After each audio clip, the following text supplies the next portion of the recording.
What is up, everybody? Ethan Newberry, the Ginger Runner, here for another Ginger Runner Live, episode 56.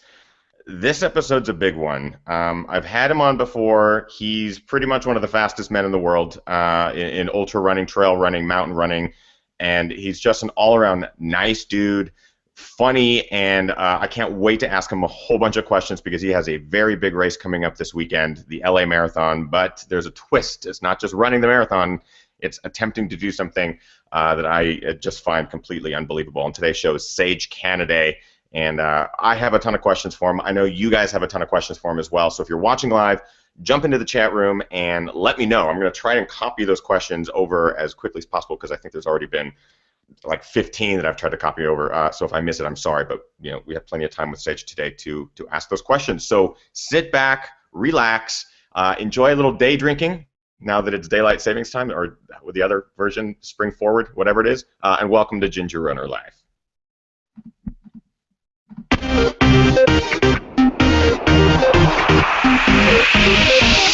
Ginger Runner. Yes, welcome everybody. Episode 56, Ginger Runner Live. I am your host, Ethan Newberry.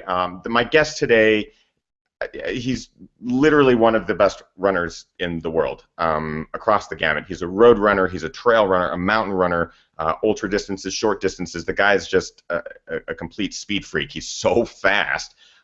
He's won some incredible races in the last year, and the 2015 season, I believe, is not going to be any different.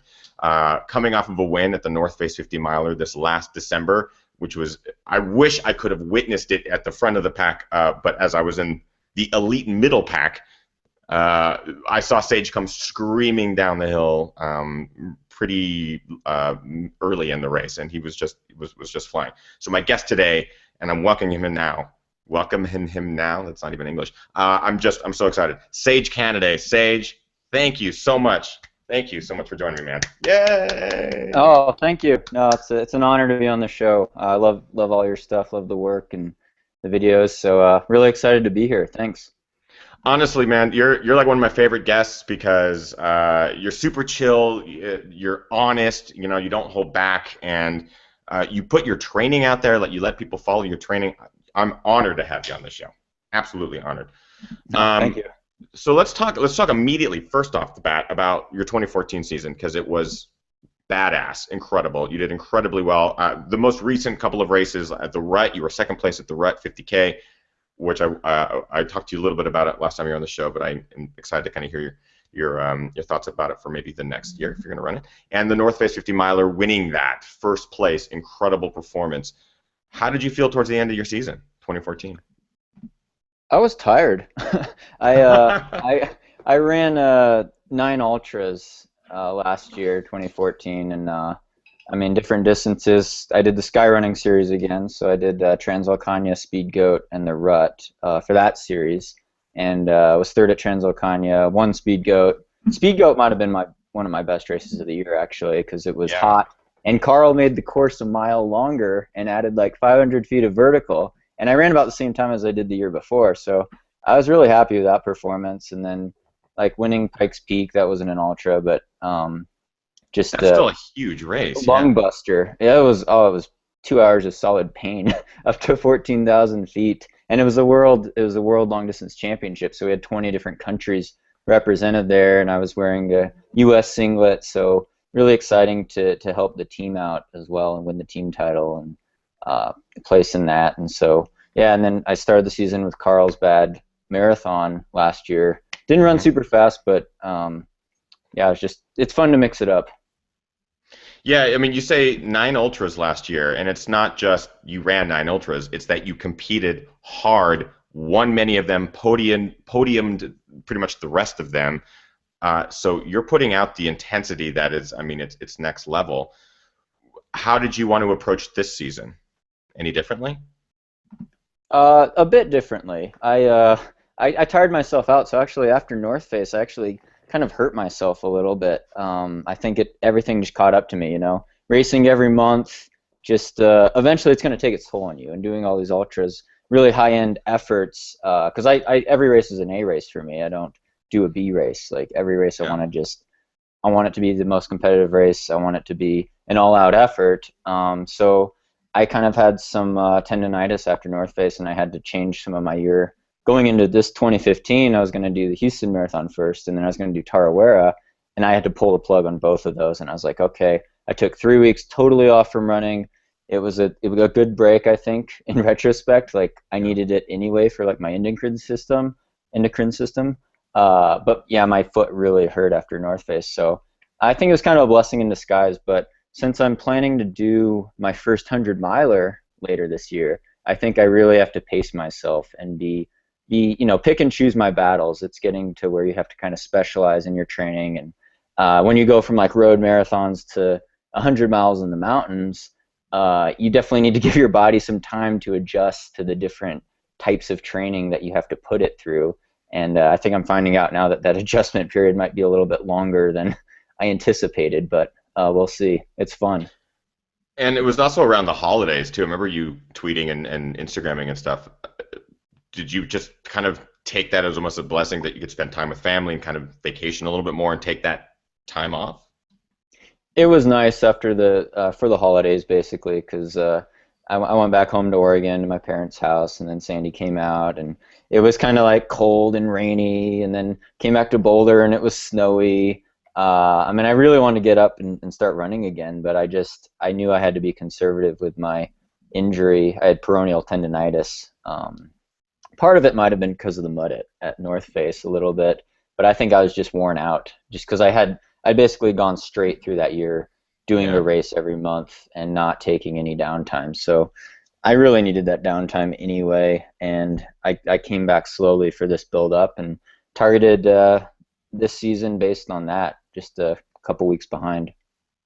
That seemed to work out pretty well. Now you mentioned 100. You're running a 100 miler this year. It's going to be your first. I believe it to be UTMB. Is that correct?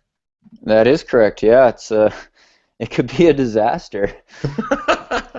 Well, that's the thing is I love your approach to it because you're like, whatever. I'm going to go balls out. If it's a disaster, it's a disaster. But if it turns out great, it's great. I mean, are you approaching this any different than any other race? You're just going to go for it? I am approaching it a little bit different because it is 100 miles and it's on a big stage. So, and it's 100 miles in the mountains. I mean, it has the same vertical as Hard Rock almost. It's not as high altitude as Hard Rock, but it's 30,000 feet of climbing, which is no joke. And so, I want to make sure I'm as well prepared as possible, I guess, for it. And you got to respect the distance. It doesn't matter if you're running a half marathon for the first time or you're running a marathon for the first time. They always say, respect the distance. Well, 100 miles in the mountains, have to run all night. Got to respect the event. Got to respect the distance. And I mean, based on my running style, like honestly, Western States or Leadville would probably be, the vertical profile is not as daunting as like a UTMB, but I wanted the challenge. It comes at a better time of the year because I'm doing Comrades in May, so that's part of the timing issue. And then also it's cool. It's a loaded race. It's in France. It starts and finishes in Chamonix. Like I'm gonna go over there a month early and just train on the course for like a whole month. So that's my different preparation is putting my eggs in one basket and saying I need to train on the course. I need to go over there to France and actually just dedicate myself for at least a month. Probably longer would be better, but I'm going to try to do, a month and try to learn as much as possible. But, it could be a disaster. I could end up in a fetal position in the middle of the night crying, trying to eat mud or something, and not finishing. But, I'm going to go for it, and I want to try to be competitive. And it'll be my first 100. It'll be an adventure. That's a guarantee. I love the approach. I honestly do, and I'm going to be dovetailing into your approach with my first 100 miler, the Cascade Crest 100. I'm terrified. I can't imagine having the approach where you're going to be an elite competitor there. It's like it blows my mind. So I'm going to be looking to you for that sort of confidence and kind of follow in your footsteps. Are you going to be looking to any of the American runners or even international runners that have run that course before for advice or tips? Yeah, for sure. I'm sure I'll bump into some people around there. I think some of the top Americans will go back, and then just other guys. Like we have a little local group in Boulder here, the Rocky Mountain Runners. Ryan Smith is part of that, and he's going to go over there and do that race too. He hasn't done Awesome. it yet, but he's done a lot of hundreds, and I'm not sure who else is signed up for it on the U.S. side, but I could talk to some of my Hoka teammates in France as well, because there'll be a lot of them training out there. And Hoka, one of their world offices is in Annecy there, which is pretty close. So I'll try to pick their minds. I know a lot of them have run the race before, so. That'll be a real fun trek for you, I'm sure, to get to the home base and kind of see the factory. There's already a great question in the chat room that I can't believe I already glazed over it this early in the show. Sage is sponsored by Avery Brewing. My English apparently is terrible tonight, or I've already partaken in a little too much of this. Sage, what are you drinking? What is your drink of choice this evening? I am drinking the Avery Brewing Hog Heaven, which is a Ooh. barley wine style IPA, and it's very tasty. It's got this great graphic on it. I don't know if you could see that label. Oh, that's cool. It's like It's iridescent. got a flying pig. So I guess the story behind it, there's a little bit of a story, was that Avery wasn't doing well when they started off in Boulder. They were just a really small operation, and they were basically on their way out. And this was kind of before really hoppy brews made it into the American craft beer market. It was kind of like, before the hops all came in. And so Hmm. they had these hops left over, and they're like, let's just throw them all in make a special batch and brew up this really strong hoppy IPA. And kind of as they're going out, and what happened was it took off. People loved it. They loved this really hoppy IPA, and it was like they're saying was when pigs fly. And so that's the whole hog with the wings on it, Hog Heaven. So it's kind of like their story brew, and it's a good IPA. It's fairly strong, not as strong as the Maharaja, but it's got some good bite to it, and it's really refreshing and a good depth of flavor. So that's what I like about it. That's awesome. I was telling Sage before the show I was looking for some Avery brew, but there's not a ton in Southern California. There's only a couple varieties here, and I wasn't able to find it at my local Bevmo, which is the West Coast version of a liquor store. But tonight, I'm actually drinking a beer that was provided to me by an incredible viewer. This is, I believe, what is it, New Hampshire? No, no, that's the type of Pilsner. I forget where it's from, but it's called Pilzilla, which I really like the name, and it is very hoppy. It's very tasty. Really, really into this. So I appreciate those of you who sent me some beers to sample. I got a new shipment today from New Mexico, and I can't wait to tap into it. Variety from around the globe. So hopefully, maybe Avery will fuel you for the 100 miles in France. Are you going to bring some with you? I know that you do that traditionally. Yeah, yeah. Well, we'll see how much I have in terms of space packing. I've Mm. had some cans explode on the airplanes, like going over to New Zealand and such. But Oh no. maybe maybe I'll have some special shipped over. They have some local breweries in Chamonix that are pretty good too, that I've tried. And I like wine too. Like I'm not Hmm. just a beer freak, but IPAs always have a special place in my heart. And the brews that Avery makes are just incredible. They're always experimenting around with different flavors and creative stuff, so it's exciting to see. Rob Ricardo in the chat room says, "Are you going to ship some Avery out to France? Maybe that's a good idea. Is sending a box of it in advance." I might do that. I'm gonna look into that. Smart. So, kind of what I really wanted to talk to you about today. You have an incredible series on your YouTube channel. For those of you who have not gone and not subscribed, do it now. YouTube.com/VO2 Max Productions. Sage is a hardworking YouTuber. I got to give the guy credit because not only is he an elite athlete, putting in all the training and putting it all out there for you guys to study on his Strava, but he's doing a really good job of putting up content regularly on his YouTube channel, quality content from an elite's perspective. There isn't another elite out there that's doing this. But you have a series that you've been putting out now for a couple of weeks leading up to the Los Angeles Marathon. And I'll let you explain why the Los Angeles Marathon is a big one for you.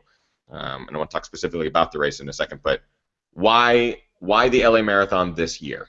What is happening? So basically, the series is called Training for an OTQ, and OTQ stands for Olympic Trials Qualifier. So basically, you have to run under a certain time, and you have to do it before the 2016 Olympic Trials. And so I have a year, and the Olympic Trials are actually going to be in LA in 2016. Yep. And to qualify for them, you have to run under 218 on a certified course, which is most marathon courses. And since LA is coming up at a good time, I looked at the course profile and I was like, well, it's an okay course. It's not super fast, but it's decently fast, and it actually happens to be the U.S. National Championship this year. So we've got all sorts of super fast guys there. Ryan Hall's going to be there. He's a 205 marathoner. 205 at London. He ran faster at Boston, I think. But just a lot of quality competition, and it's going to be on the site where the Olympic trials are. So I thought, it's a no-brainer to do that race and try to qualify and run under the times 2:18 flat. You have to run under. So not 2:18:01. You got to run 2:18:00 or 2:17 would be better. So you got to be thinking 2:17. So the series on my YouTube channel, VO2 Max Productions, is kind of showing different workouts that I've been doing leading up to this race, and it's kind of covered my last 8 weeks of training. I post 100% of my training on Strava, but with this video series, I've had Sandy follow me on a bike and film me out at doing these different workouts, track workouts, long runs, and all that. And I really, it's fun to connect with different runners from around the world on the YouTube channel. And I try with the videos. They're not as amazing as your videos, Ethan. Like, your editing is just off the charts, top notch, documentary, amazing quality. I'm kind of just do rough edits, but I try to do informative training talks, and I do my other series is the Training Talk Thursdays, where I talk about distance running training, talk about marathon training or pacing or nutrition or 5K running, 10K running, things like that. So I get a kick out of it, and it's really kind of combines my passion for filming and videos with my passion for running and getting to be creative a little bit. So it's really satisfying for me too. Yeah, well, what I like is that you're transparent about it. Your editing is great because it tells the story that it needs to tell. You're going out there and doing these training runs and working your ass off. I mean, you're going incredibly fast on some of these runs. What does Sandy think about it? Whether she's the cameraman on a specific day or you're sitting at home editing all this stuff for the LA Marathon, is she a fan of it? Does she also get behind it and enjoy it? I hope so. No, she's been really generous to go out there and follow me on the bike. Like that one time I was doing a workout at 2-mile repeats on the Boulder bike path, and this was like 3 or 4 weeks ago, and it was probably 20 degrees out. There was ice on the path, like legit ice, and we just have these cruiser bikes that don't have any grip, and she's filming with the GoPro on the bike, and I'm going about 12 miles an hour. And I was so worried that she was going to wipe out on the ice. And it was cold. And you get really cold when you're on a bike, especially filming, because you don't have to pedal very hard. 12 miles an hour on a bike's pretty easy clip. So, she's out there freezing for 2 hours, and I kind of felt bad. But she's a real trooper. She's real tough. And she respects the process, I think.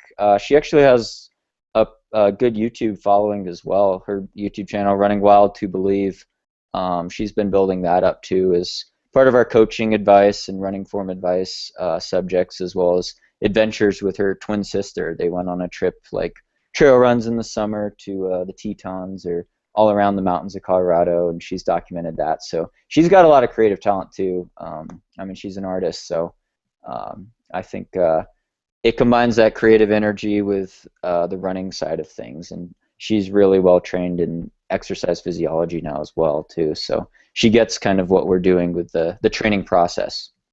That's awesome. Now, you come from a mountain running background, at least within the last year. I know that you're originally a road runner, but when you start running and training for these long, hard mountain ultras and winning them, and then transitioning into trying to get an Olympic time qualifier or Olympic trials qualifying time, what was the transition like for you? Was it difficult to transition back into road and speed? Yes. It's been like when I ran Carlsbad last year, I wasn't necessarily going for the Olympic trials qualifier, but I was like, oh, let's see what kind of marathon I could run off of ultra fitness. And generally the ultra fitness really helps because your heart and lungs don't know the difference of what you're doing. If you're climbing up a mountain for hours and hours, your heart's working at a certain rate, your lungs are working at a certain rate, pretty high. So it's good like aerobic conditioning for marathon training, and it's building strength. The problem with that is it's a matter of specific strength and specific speed.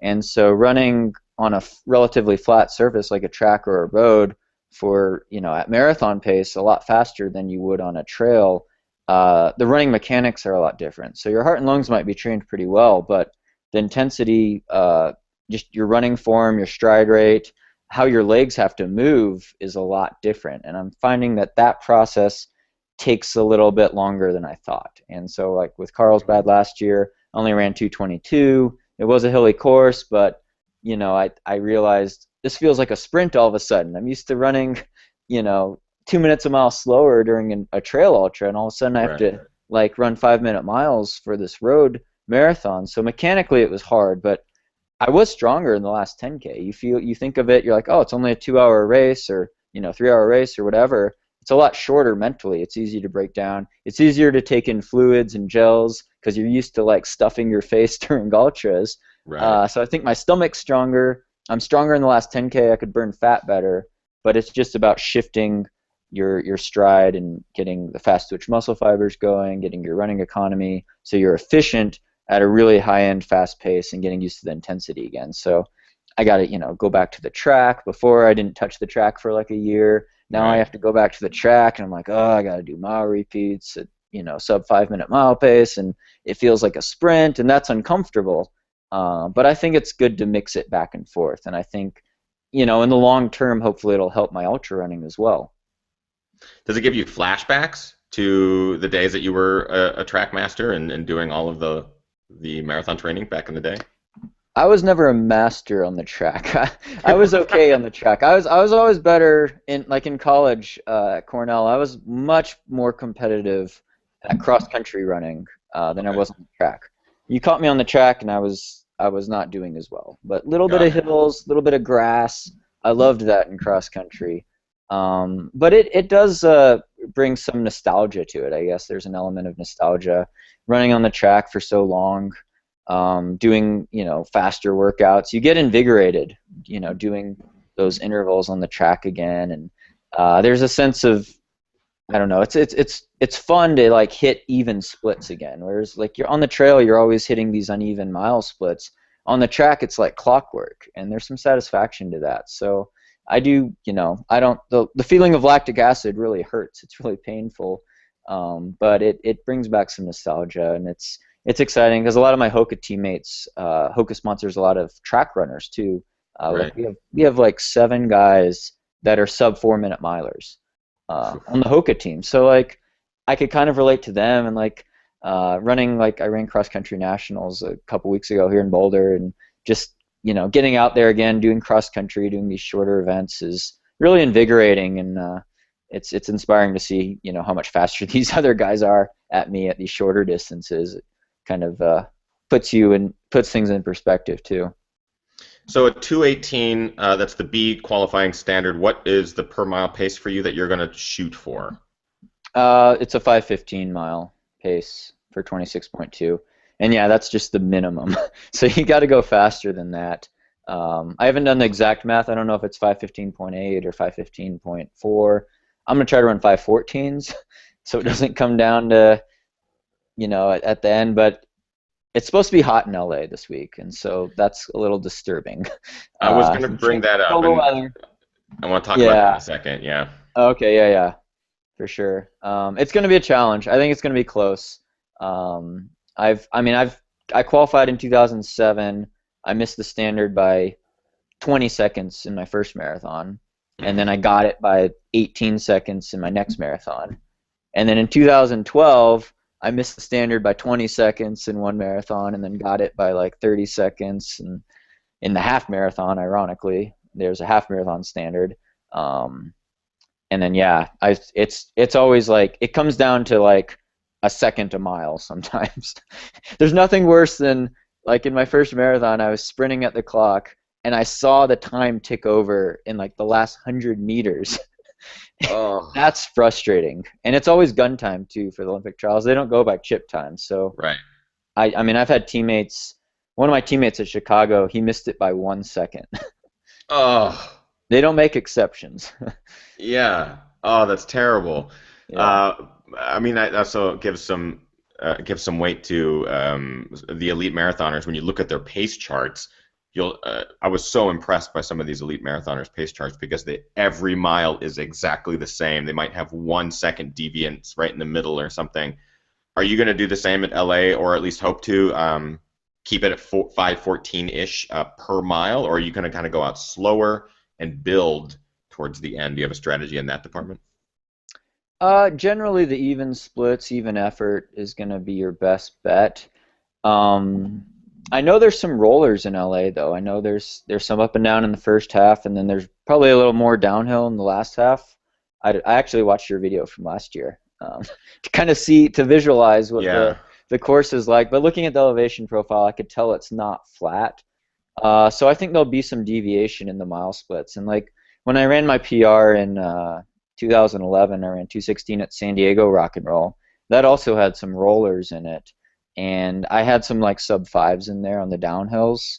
You could go a little faster on the downhills and try to take advantage of that. And then, with the heat progressing throughout the race, you might start thinking, okay, I'm probably gonna slow down a little bit, and it's kind of a matter of how you fend off the wall in the final 10K or so. Hopefully it doesn't happen before 10K. That would be really painful. But yeah, generally, I guess I'll be looking for a half marathon split of about 108:30, 108:40. Okay. I don't want to hit it right at 109 because it's really hard to negative split a marathon usually. Usually the guys that run the fastest do like a pretty even split or a slight positive split. Just because you die in the last 10K, it's gonna happen. So I'll play it by ear with the hills and kind of how I feel, but generally I'm gonna try to not run any faster than 5:10 and not run any slower than 5:16. Yeah, I wish, looking back, I wish I had documented more of that in my LA Marathon video from last year, is where the hills are, where the downhills are, where the benefits are for people like you who want to go and look at it and get an idea of what the course profile is. Because the course profile of the LA Marathon it's deceiving. You look at it and go, oh, it's not a super hilly marathon. But I feel like when the hills come, they come at the worst possible time. The course isn't really flat ever. It's either a real gradual downhill or a real gradual uphill with some uphills and downhills in between. And we can talk more about this in the post show, so I don't detract too much from the main show. But mile 20, there is a deceiving hill that I would say reflects a lot like the hills at the Boston Marathon around mile 20. It's up and it hurts. It sucks. But the benefit is that after you get to the top of that hill, it's mostly flat or downhill all the way to the ocean. So you can get a pretty good kick in your step towards the end. Ah, good to know. Now let's talk about heat. How are you going to handle the heat? Do you have any plans? Oh, I'm gonna suffer a lot. I usually don't look at the weather forecasts until like a couple days before a race, just because it influences how I might pack and how I might mentally brace myself. I mean, weather is always a factor. It's an uncontrollable factor, so you can't really worry about it too much. And sometimes they change the forecast, a week out. People already pointed out what the weather forecast was this weekend, so I already know. Yeah. Yeah. So yeah, it's definitely not good when you're going for time. If I was just going for place and trying to be competitive in the race, which I'm also doing, I wouldn't be as Yeah. worried about it. But because I'm going for a time and a fast time, it's definitely not ideal. And I'm going to pack a lot of shorts and t-shirts for my vacation in LA. But in terms of the actual race, like it's just going to make hydration that much more important. Because there's a chance that you're going to get dehydrated and you're going to be suffering from the heat more before you even hit the wall. So before you even run out of glycogen, before how strong your carbohydrate drink has to be, maybe you want more water because you're going to get dehydrated faster. And then also dumping water on your head. I'm probably going to start with my hair soaked. I'm going to get a haircut first later this week. But I'm going to start with my back of my neck just soaked with cold water. And then I'm going to try to grab cups and just like dump them on my head too. I'm lucky enough to be in the elite category for the U.S. Championship, so we have our own custom like water bottles that we could put out at these tables. So that makes it a lot easier. You could just grab your own drink, and I'll fill it like 20 ounces of fluid, and I'll have gels taped to them, defuel gels. So I'll have all my stuff there, but even in between, if there's someone spraying a garden hose out on the course, I'm going to run under it. Things like that. So mentally, I'm prepared to suffer a lot in the heat, and there's a good chance people are going to be blowing up left and right, because it's, even for the guys running close to 2 hours flat, I think it's still going to be, I don't know, it's going to be over 70 probably, and you're going to be exposed in the sun, so it's going to be tough. Yeah, I remember running it, and it was a hot year a couple years ago, and it just sucks because it's the pavement and it's the LA sun. It just blazes down on you.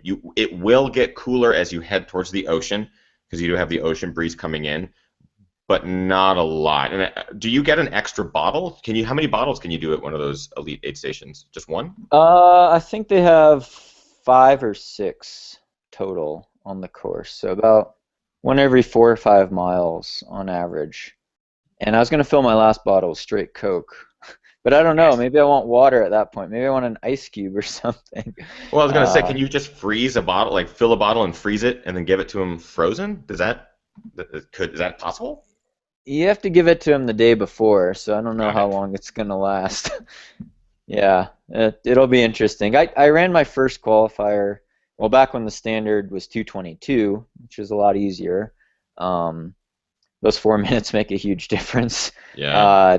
When I ran my first qualifier in 2007, it was at Grandma's Marathon in June, and I was 21-year-old college kid, and it happened to be the hottest year on record, I think, at Grandma's. And I remember towing the starting line, and it was already in the high 60s and humid, and usually Duluth, Minnesota is pretty mild in the summer, but that year it was hot.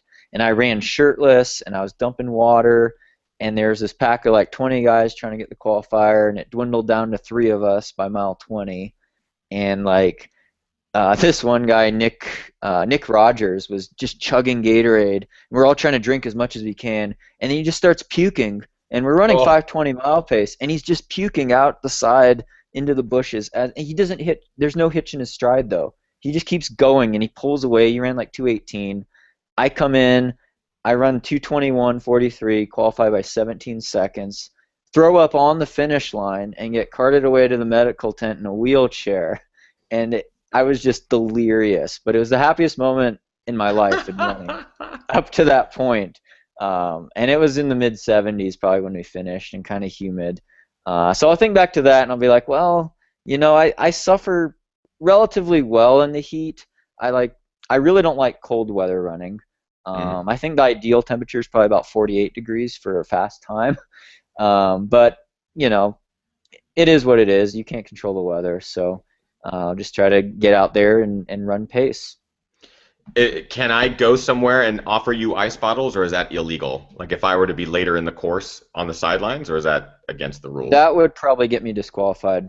I will not do it. I think there's a USATF rule. Yeah, a lot of the big marathons with like the elite field, they say like absolutely no support, no aid outside of the aid stations, and you absolutely cannot take a cup of water or anything from any spectator at all. But I appreciate you doing that. If I'll be out there cheering, how about that? I'll be yelling really loud. Maybe that extra energy will help out.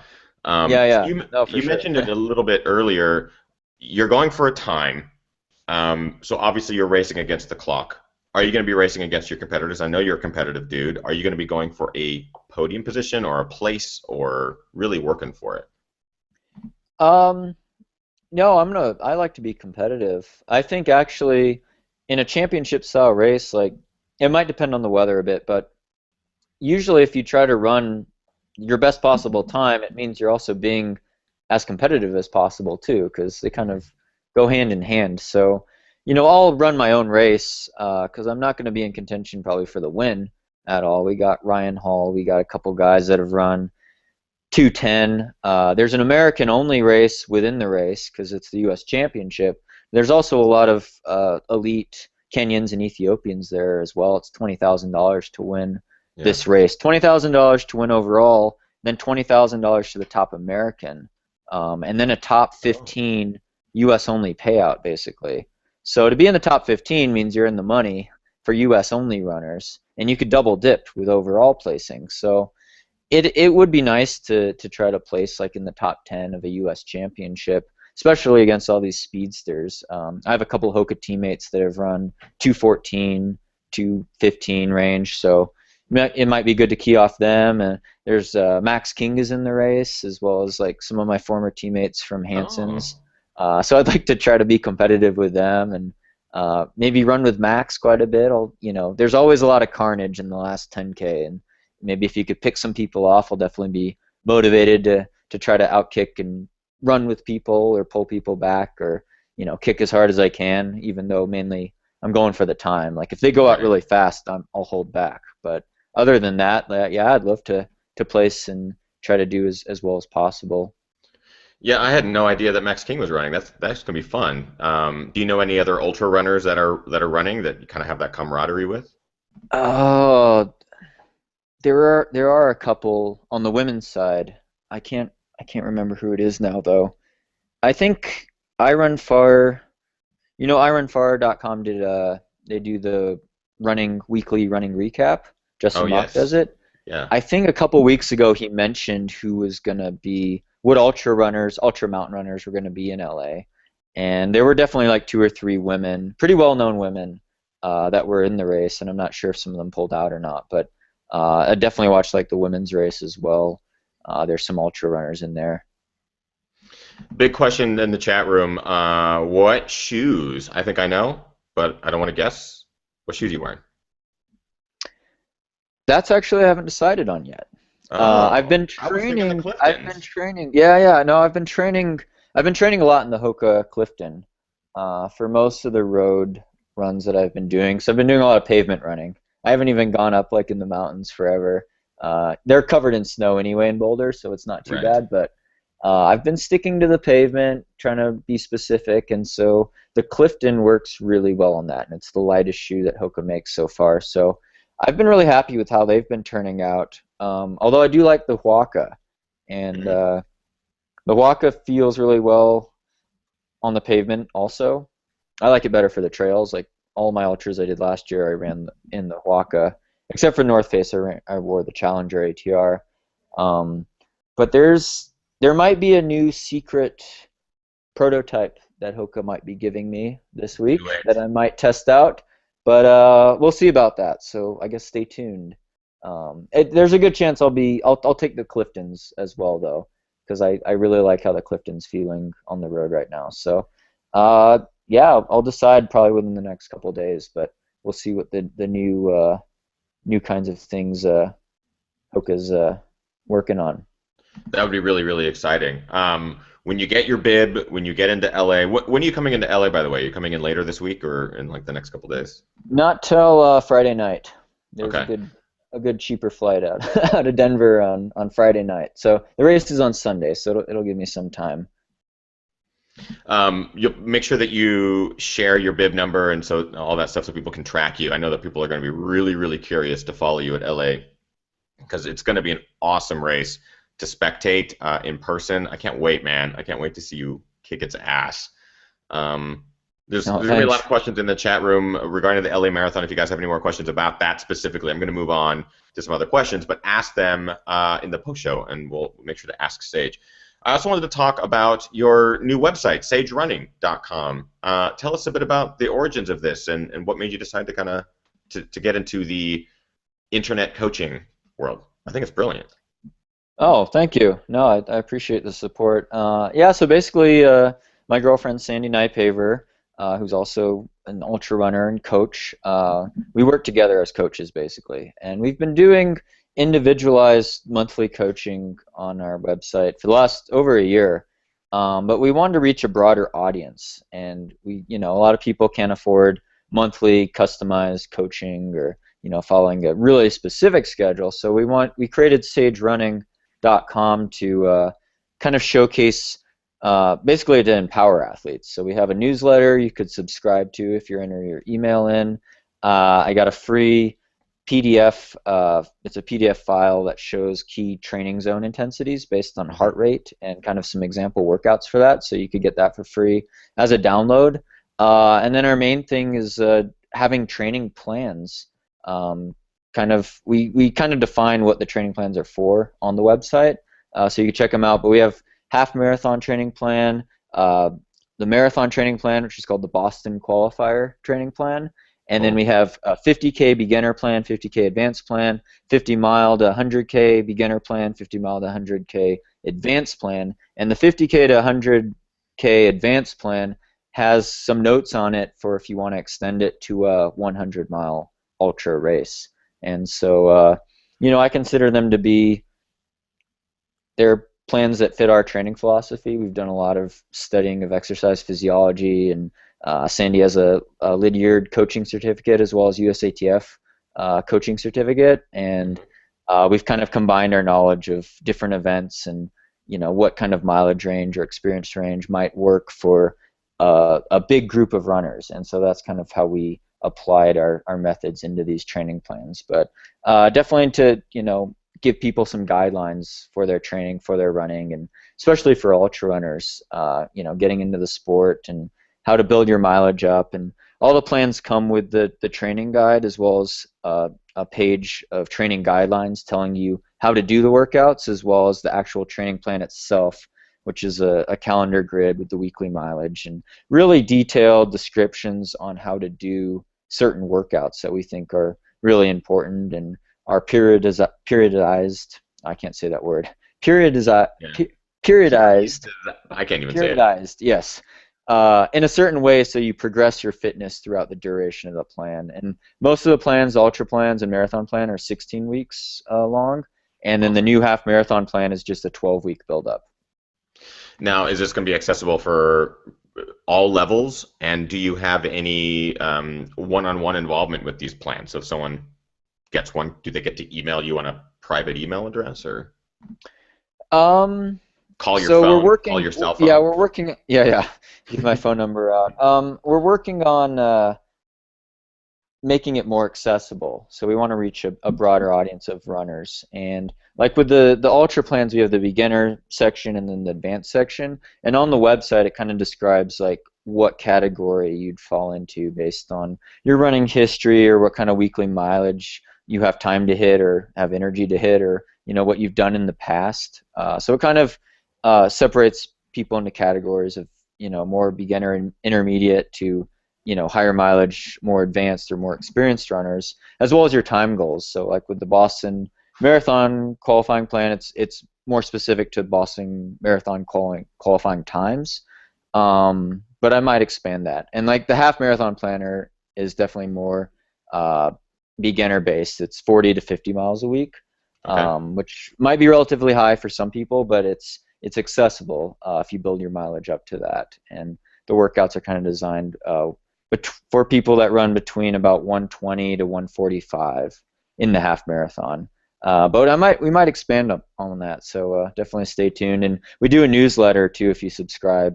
We're going to send out some free training information if you subscribe to the website. So yeah, that's in terms of contacting me. This is more you get the plan, you get the guidelines, and some people have contacted me with some extra questions, but that kind of goes more into our customized, individualized monthly coaching realm, which we're actually at full capacity at right now because we do. Sandy helps me with the 20 different. We have a bunch of different athletes doing a bunch of different events, so we kind of cap that limit. But we definitely want to try to get the plans out there to more people. It's really cool. When you announced it a couple weeks ago, I was really excited about it because there's definitely it's one of the top questions I get from people who watch maybe one of my videos where I run a 50K and they're like, "Oh, I want to run that 50K, but I've never run more than a half marathon. Can I do it?"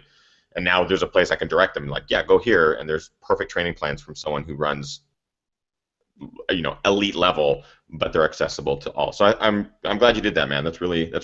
It's Oh, exciting. thanks. No, thanks for letting me plug it. And no, I appreciate that. And with the plans like with the ultras, like people wonder, like, okay, well, I'm doing, the Speed Goat 50K. That's a little bit more of an extreme vertical profile than, the way too cool 50K, and so we kind of make some suggestions on, you do, some certain workouts to adjust for the elevation. And our plans are designed, especially for the ultras, with kind of trying to get the average U.S. trail ultra in mind, because obviously if you're doing like the Hard Rock 100 versus a track 100 race, the stimulus might be quite a bit different, but we try to adjust for the elevation profiles as well, and learning technicality on a trail, or learning a vertical profile and how to adapt your training for the vertical profile of a race is very valuable too, especially for the ultras.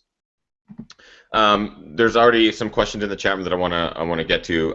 This is from Gen XY Creation. Sage, besides getting your OTQ, are there any other road races you are targeting this year to possibly PR at? I guess not. I'd love to PR at the marathon again eventually, but the trials qualifier is the first goal.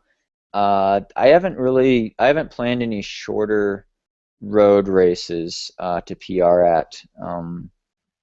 So no, I mean the only other road race I've planned after LA is the Comrades Marathon, which is a very arbitrary distance of 89K. I think it's 56 miles or so. Did I do the math on that right? So that actually, Comrades will be my first road ultra, and my first ultra in the 50-mile distance range that has less than 10,000 feet of vertical. So that'll be exciting. But wow. I don't have any 10K or 5K plans. Sometimes I think back to my days of running track, and I'm like, oh, it'd be nice to try to PR in the 5K or 10K on a track. But I don't keep track of my road 5K, 10K PRs as much. Another question from Robbie Run, and this relates to your sponsor Hoka 11. I obviously love the Hoka shoes. I've reviewed a number of them. You've run in them for a number of years now. Or I guess, is your sponsorship now like a year and a half with Hoka? Is that kind of where you're at? I've been with them I've been with them for a little over a year and a third. Okay. But Robbie, I like to be with them for long term. Robbie actually wants to know, how has running in Hoka shoes benefited you? They're comfy.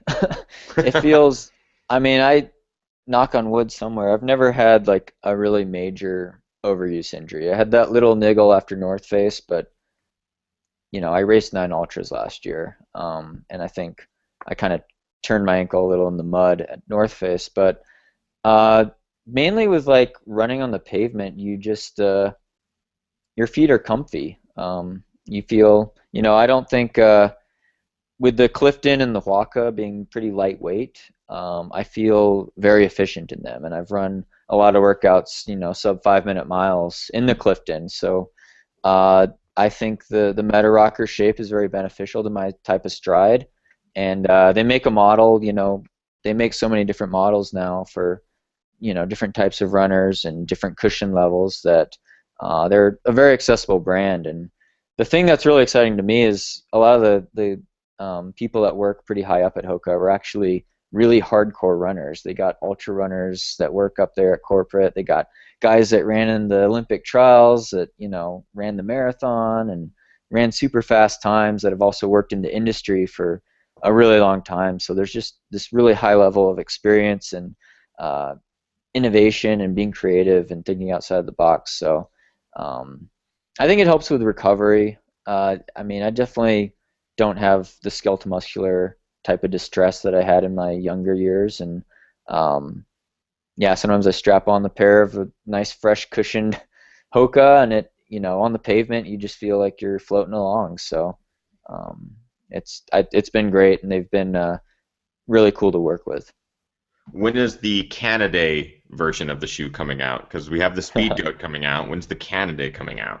And what would it look like? What would your ideal Hoka look like? My ideal Hoka? I guess it would depend if I was doing a road race or a trail race. I guess a trail ultra shoe with that's relatively lightweight but still relatively good support, because that's always a trade-off between how much support you have, how much cushion you have, and how much it weighs. Right. So a shoe like that with good traction on a variety of surfaces, because I like running on pavement, I like running on trails in the mud up mountains.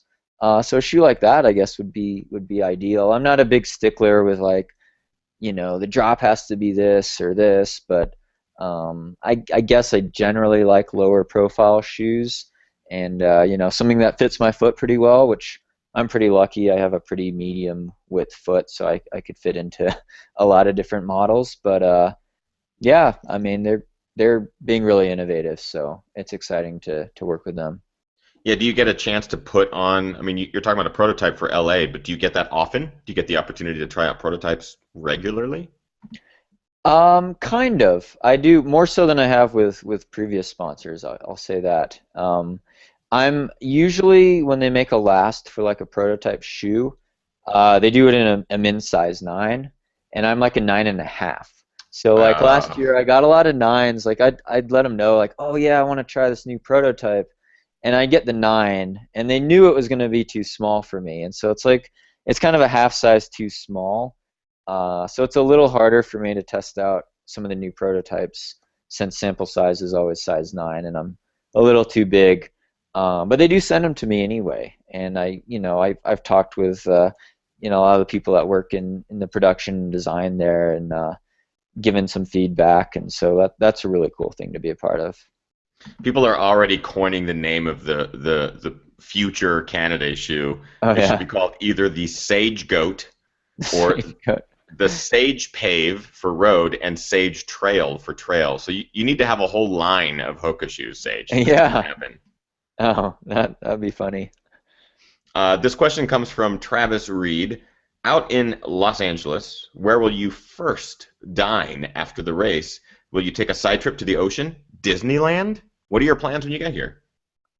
Oh man, I forgot about Disneyland. Um, Well, Sandy's coming with me, so it'll be a lot of fun. And we do plan on going to the beach down on Santa Monica type of area. Good. So, man, I'd love to have some beer and pizza probably after the race, depending on how it goes. So anywhere down by the beach, after the race, after that would be nice. And then we're gonna stick around for another couple of days, and we were thinking about maybe hitting up some of the mountains too. Kind of wanted to check that out a little farther east. So um, I don't know of any eating areas though. You have any recommendations? Tons, obviously tons. So we can talk after the show or in the post show about that kind of stuff. Many, many recommendations for you. You say pizza and beer, and I'm like, ding, ding, like 100. So yeah, we can make Nice, that happen. for Um, sure. but very excited to have you in the city. I can't wait to support you. I'm probably just going to have to yell at you as you scream by, and you're going to miss it because you'll be absolutely focused. Uh, but man, you haven't run LA before. It is an awesome race. You literally start at Dodger Stadium and end up at the ocean. You run through the entire city. You get to see it all. Um, it's very well put on. There's a lot of people. You'll be in front of pretty much 99.9% of them. So you won't have to worry about the huge crowds and stuff. But I'm excited to have you in the city and can't wait to see what you do this coming weekend, Sage. We're going to wrap up the main portion of this show and move into the post show. So if you guys are watching live, please ask questions. Ask them in the chat room. I will relay them to Sage in our post show. We'll just kind of go rapid fire because I know that there was a lot of discussion earlier and I missed some of the questions, and we moved on to talking about the Apple iWatch and all that kind of stuff. Sage, real quick, Garmin Cinto or Apple iWatch? Oh, I wear a Garmin right now. So I don't know much. I do have an iPhone though, so I like Apple products. I don't know much about them though. I'm not very well versed with technology. So I actually didn't get my iPhone till a year ago. So I've only had a smartphone for a year. So I'm a little bit behind on the times. So I don't know if I'm Wow. qualified to comment on that. I guess I don't. I'd probably stick with Garmin over Suunto just because I like to upload it right onto Strava, and I've seen moves count, and I don't know what that is, but it's confusing to me, so I'll stick to the Garmin stuff. We already have a question about your resting heart rate. That's fascinating. What is your resting heart rate? Do you know? Do you keep track of that? I haven't checked it for years actually.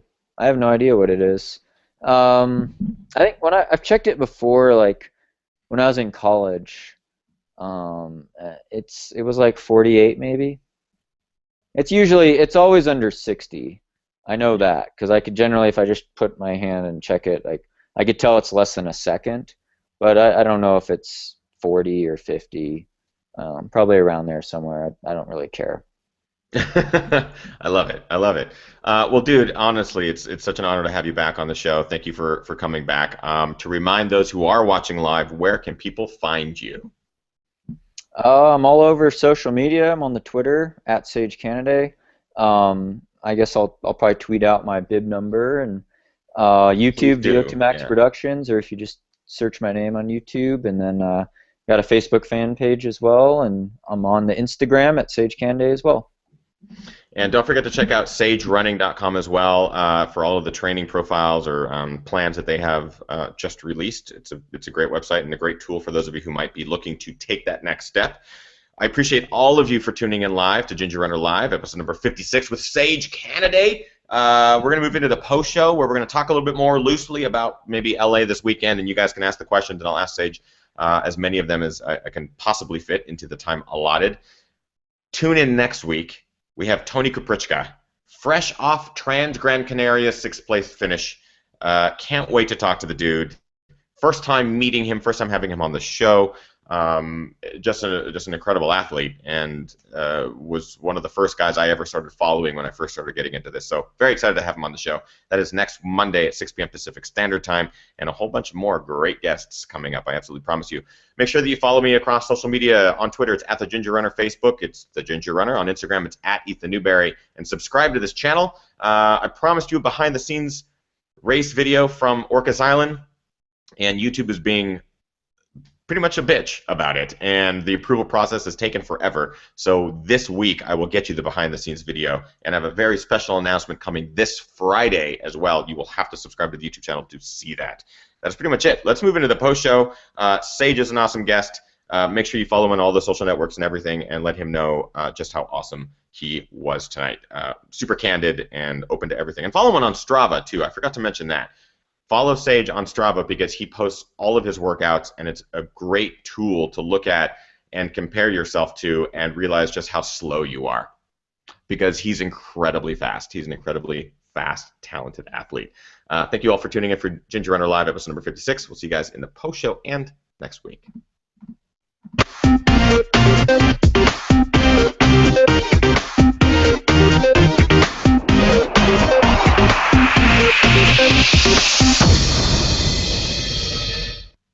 Yes, thank you, Sage. Awesome show. That was great. Oh, that's an honor to be here. Dude, I love talking to you because you're forthcoming with the information. I'm not saying that some elites aren't. It's just that you're more personal with it, and it's really great to actually just sit down and just have a chat with you, because you're very honest, and I like that. I'm going to kind of go through questions here in the chat room because there's just been a bunch of them. This is from Cody Van Rokel. Sage, your thoughts about Hoka teammate Michael Wardian's treadmill world record 50K time? Any thoughts on chasing that record yourself? Oh, that's a good question. Yeah, Mike just turned that around. He's like a Energizer bunny. Can't believe that. It's Yeah, It's tiring to think about, actually. Yeah, it's nuts. I remember being at the outdoor retailer show with Mike, and we were at the Hoka booth, and we were there to do the treadmill uphill challenge, and I was squaring off against Max King, and that's 15 minutes at 15% incline on the treadmill, and Mike was in it too. And the morning of the race, he's like, well, we're going to do a Regner relay too. And I was like, oh man, I don't know if I want to race a 5K hard before my uphill challenge against Max King. And but we did it, and he just ran flat out as hard as he could on the first leg, and I was just like, I think I'm gonna, I don't. That's painful, but he did that. Then he did the uphill challenge, and then there was another treadmill challenge it was the run at American record pace for the marathon. It was run Ryan Hall's pace on a treadmill like this at this other booth, and Mike's like, oh yeah, I'm gonna jump into that. So he did that a couple times, all in the same day, and I was like exhausted after just doing the treadmill challenge. So I couldn't imagine doing being on the treadmill that long, I guess. I did a treadmill workout a couple weeks ago because it was all icy here in Boulder. It snowed like a foot, and I had to run fast. So I was like, oh, I got to go to the gym for the first time in 2 years. So I went to a gym. I got a free day pass. I don't have a gym membership. And I ran on I had to do this workout, and it took me like an hour. It was like an hour of running on the treadmill total. And after that, I was just like, man, that was really mentally draining. Like, I had to actually visualize myself running on a trail or running on the creek path hard because it was so monotonous. So, doing a marathon on a treadmill or a 50K, I need a really good fan and maybe a movie or something. I don't know. I'd probably do an ultra on a track before I do one on a treadmill, I guess, to answer that question. Yeah, it's every time I've run on a treadmill, you really have to transcend your body because you feel so locked into that mechanism, to the machine. Anytime I've done it, it's terrible. If you watch a movie or a TV show or pop on Netflix or something, it can be helpful, but you still can't get out of that mindset that you're on a machine in a gym. Yeah, that totally sucks. I can't imagine running a 304 50K on a treadmill. He must be able to just completely go out of body. Okay, Sage, if you get to try some prototype Hokas, this is from Theodore K2. Sage, if you could get to try some prototype Hokas for LA, do you have any concerns about trying a new shoe during such an important race? I'll dovetail that question with, would you have time to do a couple training runs in them just to even see if they work? I would do a couple training runs in them to see if they work. So we'll see when they come in the mail, I guess. um, yeah, so I mean it's going to be something relatively close to what I'm used to, so I'm not as worried about it. But I definitely break in shoes on a couple runs. Even like if I got a fresh pair of Cliftons ready for LA, I'm going to do a couple runs in them to break them in first. So I don't run in shoes fresh out of the box for a race. But I think it'll depend on how I feel, I guess. Zev, a frequent viewer of the show, what's up, man? And a winner, I believe 2 weeks ago or last week. Sage, pancakes or waffles? Ooh, I like both, but if I had to choose one, it would be pancakes. That's a good answer. Actually, we tried to make pancakes this morning and it failed. Oh man, Mating Putelis. I'm obviously pronouncing it wrong because it could be a play on pronunciation. What's your favorite long run in Boulder, Denver mountain area? Um, Depends what I'm training for, I guess. Like training for like speed goat and the rut, we call it Skyline, which is basically you hit up all the little mountains, peaks right around Boulder proper. So you do Sanitas, Flagstaff, Green, and Bear. And so you get this elevation profile that looks like this. And I could get in a 20 miler that has about 6,000 feet of vertical doing that. So if I'm training for a real hilly ultra, that's probably my favorite. If I'm training for like comrades or like even a marathon or even North Face, I guess, I like running out at the Boulder Res. It's this reservoir of water, and there's some dirt roads around it, and there's a couple trails. One of the trails is called the Sage Trail, and I could do some figure eights and loops around there and make it a pretty long run. So I like to do that, and it connects to the North Boulder trails, but it's more runnable and it's a little flatter, so you can run fast. And actually, for one of the OTQ videos, Sandy was out there filming me. I did a 24-mile long run out there, so you could check it out on VO2 Max Productions.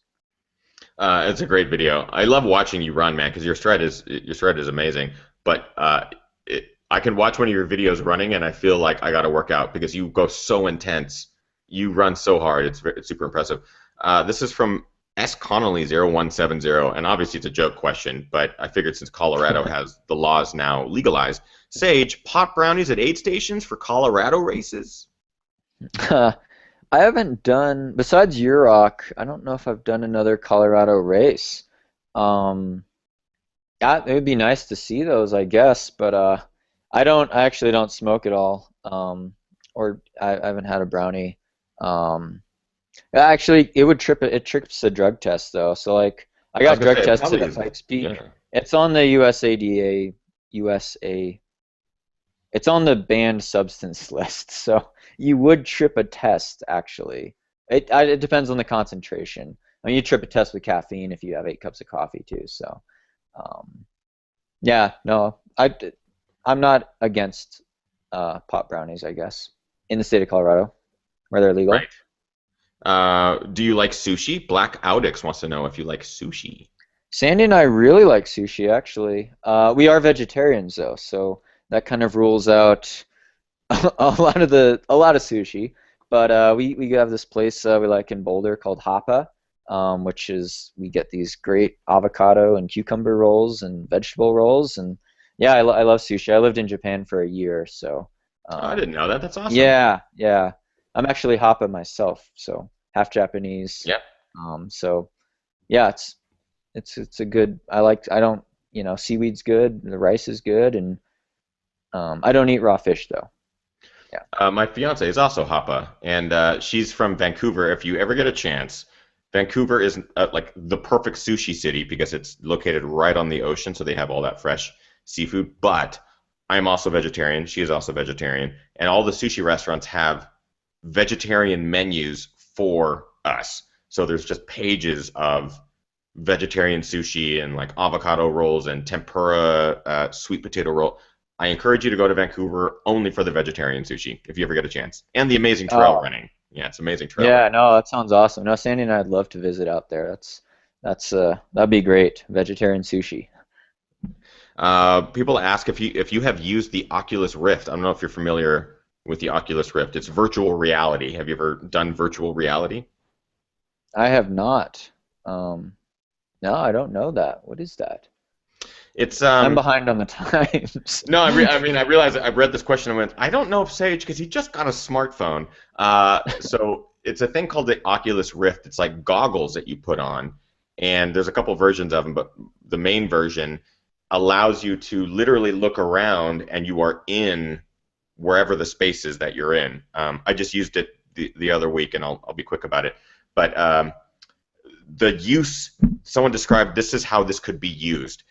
You're sitting on an airplane, you put on these goggles, and you can watch a movie, but instead of just watching a movie on a screen in front of you, the virtual reality puts you into a movie theater, so you can literally look around and see a giant movie theater with a movie, 20 feet in front of you, but yet you're sitting on an airplane, and you just don't feel like you're crammed into a tiny airplane seat.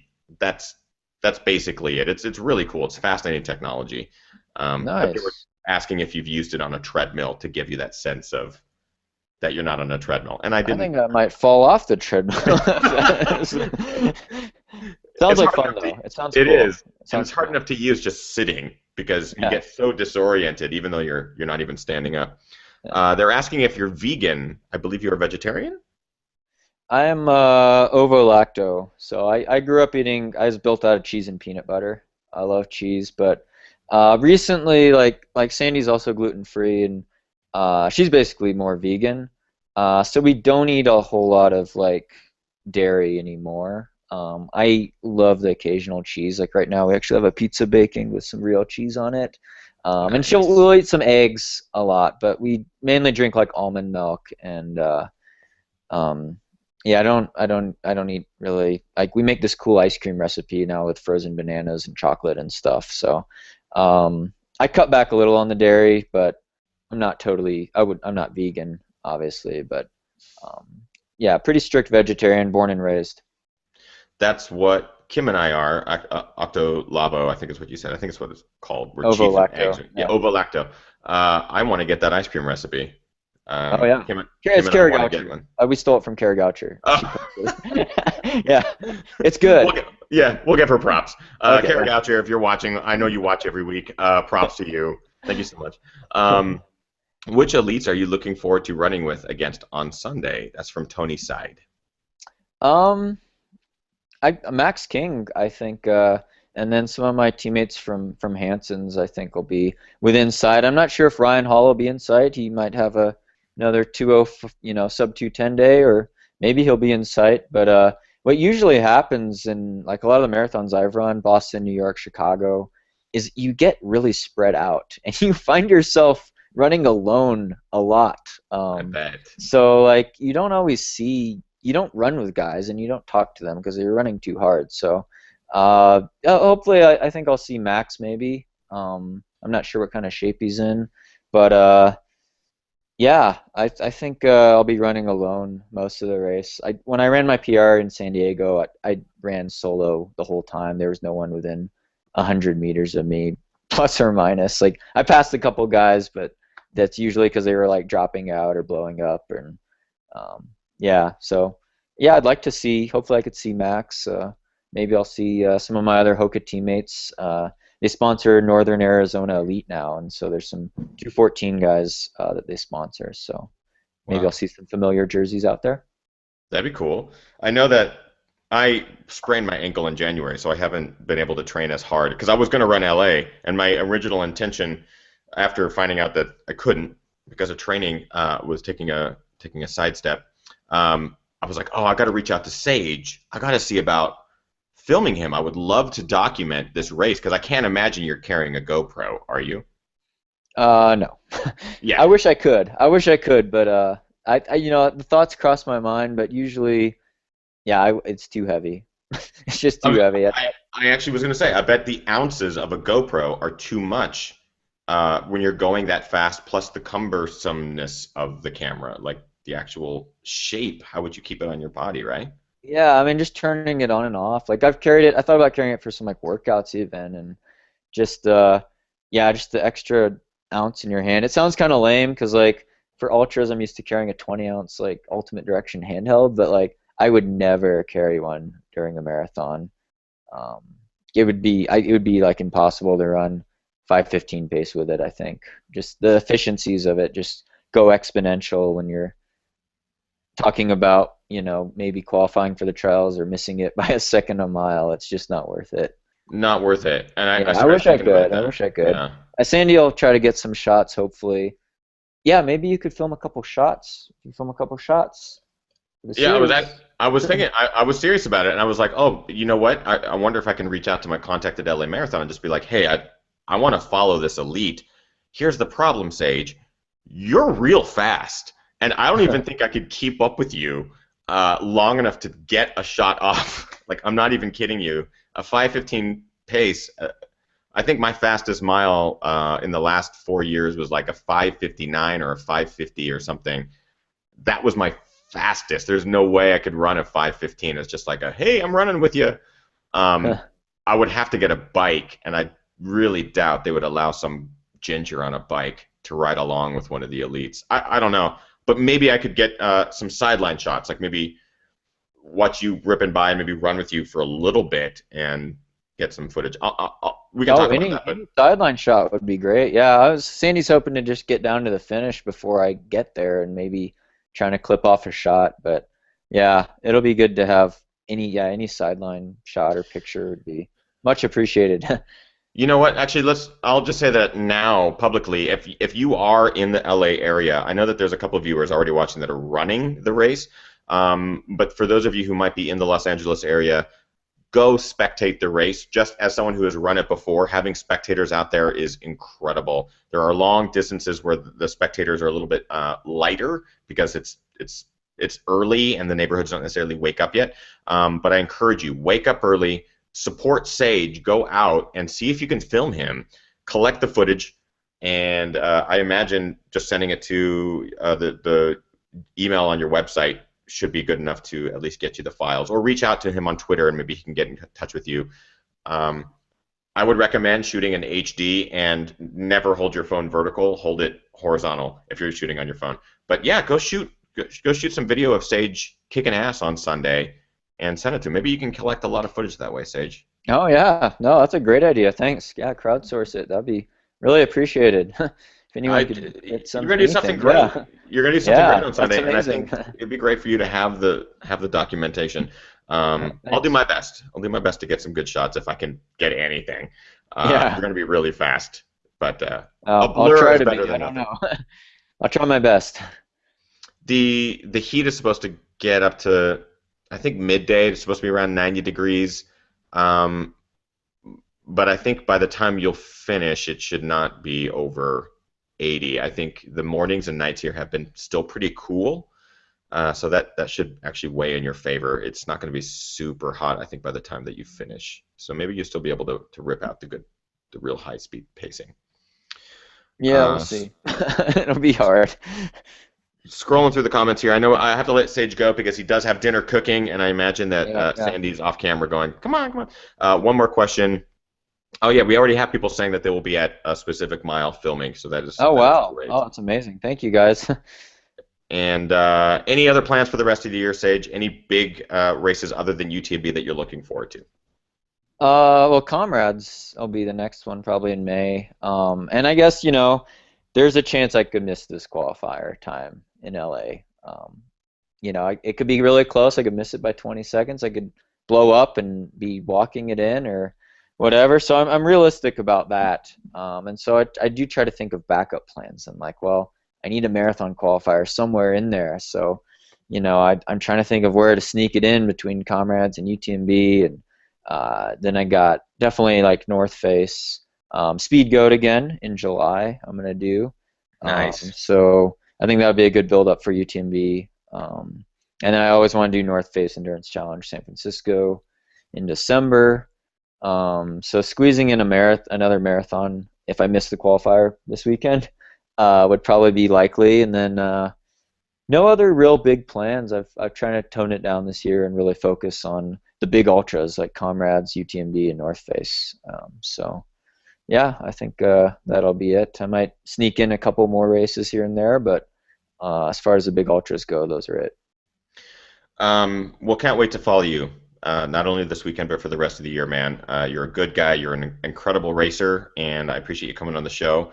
And I encourage all of you guys who are watching live to go follow Sage, follow his progress. And honestly, no matter what happens this weekend, Sage, it's not like you're not trying because you're one of those athletes that always puts it out there.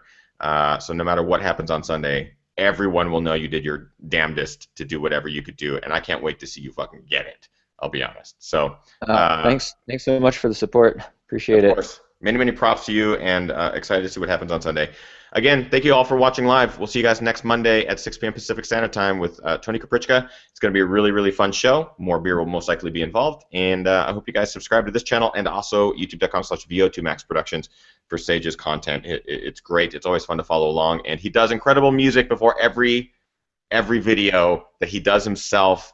It is the best part of any new video that Sage posts. I encourage you to go subscribe to his channel, VO2Max Productions. We'll see you guys next week. Thanks for watching.